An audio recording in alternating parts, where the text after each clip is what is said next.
Changes to the Protection from Harassment Act, or POHA, to better protect such victims were passed in Parliament today.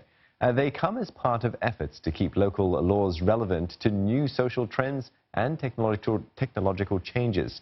The amendments have made doxing a crime.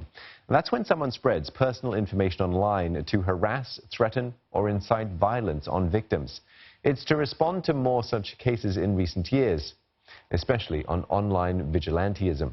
Victims of online falsehoods will also get more protection. The courts may use enhanced powers to order publishers and internet intermediaries to disable access, stop circulation, and issue correction notices on such falsehoods. Urgent cases may also get interim orders. Also, a new protection from harassment court will be set up to simplify and expedite POHA applications. This court will hear an expedited protection order application within a day if there is actual violence or a risk of it. It also aims to hear a protection order or PO application within 4 weeks. Also, those breaching POs may now be arrested. And finally, maximum penalties have been doubled for offences against intimate partners or vulnerable persons with mental or physical disabilities. At the end of the day, harassment is a social problem which requires a concerted social response.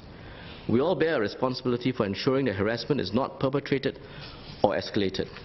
This is the surest way to provide victims with protection. We should not tolerate any harassment or violence, least of all those which occur in an intimate partner or family setting. So the issue of doxing was a focus of the debate, and this is in light of more recent cases of online vigilantism. In all, 13 MPs rose to speak on the bill that also gives stiffer punishments on harassment offences against vulnerable persons and those in intimate relationships. A more connected and digital Singapore has made the effects of harassment more far-reaching. There is no question about the benefits of the internet and social media and the convenience that they bring to our lives. But these benefits also come with a price. But we fail to recognize that the digital traces that we leave online can be connected and thereafter shared with others. There are wide-reaching and sometimes devastating repercussions that could occur. Mr. Tong added that the amendments make the law relevant to today's realities, and this includes outlawing doxing. MPs rose to support this, with many calling out online vigilantism. So some of these acts of online vigilantism, such as expose the couple who harassed an old man in a hawker center, inconsiderate and dangerous drivers, voyeurs and peeping toms, may seem warranted, but in fact undermines the very foundation of our justice system. Administering justice is not an activity which can be done part-time, remotely, nor casually. Thorough investigations of the facts of the events are necessary in fairness to all the parties involved. Even if the people are correctly identified, harassing and harming them is never justified. If someone has done something objectionable, we can deal with it through our laws. But we cannot allow people to harass them in real life. That is like taking justice in your own hands, no different from secret societies or prehistoric villages. NMP Walter Teixeira shared this slide as he recounted his own experience.